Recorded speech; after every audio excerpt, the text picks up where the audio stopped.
Bona vesprada. En la secció Què passa al nostre poble entrevistaríem a la gent del carrer sobre el Día de la Dona. Donem pas al reportatge. ¿Sabéis cuál es el Día de la Mujer? A ver, estamos en marzo, ¿no?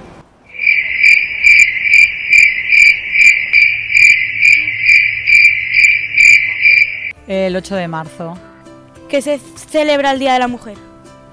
Pues el Día de la Mujer Trabajadora, el Día de la Mujer Libre, que tenemos que estar un poquito más libres que hemos sido hasta ahora. ¿Cuál crees que es la seva funció?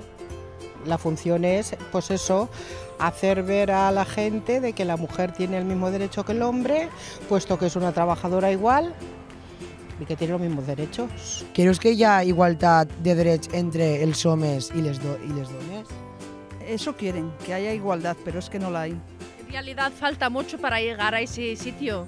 Necesitamos mucho esfuerzo y lucha de las mujeres para que consigamos tener la igualdad entre el hombre y la mujer y luchar contra la violencia de género. Yo considero que es un ser humano lo mismo que el hombre y tiene que tener los mismos derechos y deberes. ¿Crees que se cumplen los derechos de la defensa de la mujer? No. ¿Por qué?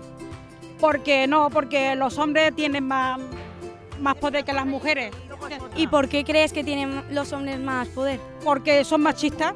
Porque antiguamente, porque ahora las mujeres saben más que los hombres, algunas, muchas más.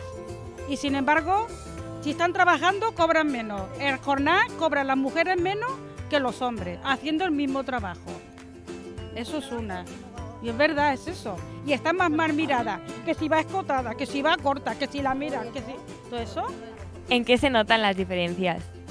Pues por ejemplo, a la hora de buscar un trabajo, pues a lo mejor cogen antes a un hombre o a una mujer, depende, y a lo mejor a la mujer le hacen vestirse de otra forma distinta que a un hombre.